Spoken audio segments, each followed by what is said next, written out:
So I recently played through Gate of Mobius, an anime-inspired action mobile RPG, which, by the way, looks pretty damn gorgeous. Even the scenery itself isn't half bad.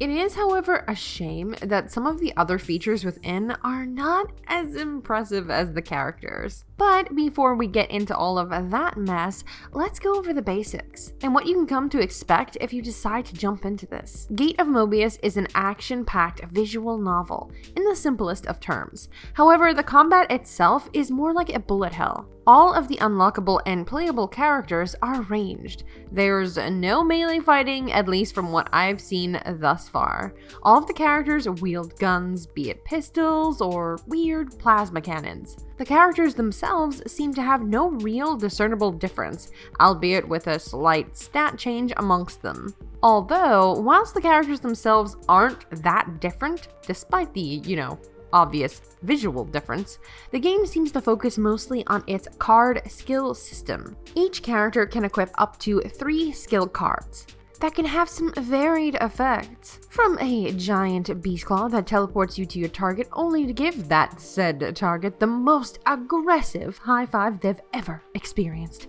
or placing exploding traps, throwing deadly ice daggers, or just elemental explosions. There's just so many skills to interchange between, it's great. It really is. It's just that I wish the character choices had more of a difference gameplay-wise. Like, they have individual levels and equipment, but they're relatively the same, so it makes leveling up the other characters feel not as necessary. Although, even if the characters were more differentiable, there isn't enough of them. From what I can tell, there's a total of 4 characters. 2 protagonists, which you choose whom you wish to play at the beginning, and Red Riding Hood, Anime Edition, and Pinocchio, Shota Edition. So yeah, there's not a lot in terms of variation, but hey, at least there's a ton of skills to unlock. Although it is locked behind RNG through the gacha system, which is just an absolute pain, to be honest.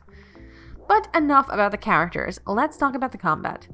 As I've stated earlier, the combat is action-based. You can run around the field, jumping, dodging, kicking ass, minus the kicking, as you'll be shooting the posteriors of monsters throughout all of the varying maps. Not that that's necessarily easy.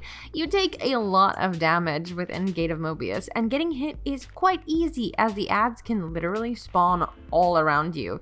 And if that doesn't get you, then the many particles that are thrown at you probably would. But despite the plethora of monsters around you, the AI itself is pretty simple. They just run at you and swing. Something that can make the levels more fun, in my opinion at least, is the quick match system. I had players joining me within 30 seconds to a minute, which was fun. Crushing monsters is always more enjoyable as a party.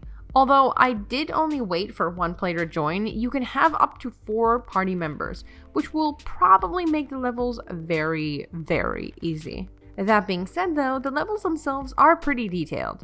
They've got chests scattered around, it's graphically pretty, albeit the map can be a little too large for the density of monsters. Talking about the characters again for just a moment, you do unlock them by completing their story. Once completed, you can play and level them up. Besides that, there's gear grinding and PvP. PvP within Gate of Mobius is actually really fun to sit through. It reminded me a lot of a more simplistic S4 League, if any of you remember that old game. Out of everything I did whilst playing through Gate of Mobius, the PvP had to be my most enjoyable aspect and mode I've played thus far. So, all in all, Gate of Mobius is a really basic game. It has pretty graphics, but everything is very stiff. The story is kind of funny, and the Japanese voices mixed in adds a little bit of an extra touch, but everything else about this game feels very unpolished and a little bland. The skills are, however, really fun to use, and the levels do seem to vary, but the monsters are just basic and stiff, which brings down the whole experience. It just feels as though within every category, this game seems to be somewhat lacking. That being said though, the PvP was really fun and definitely where the game shines. So hey, at least there's that. Someday soon, I'm gonna make it. Yeah, all hard work's gonna be worth it.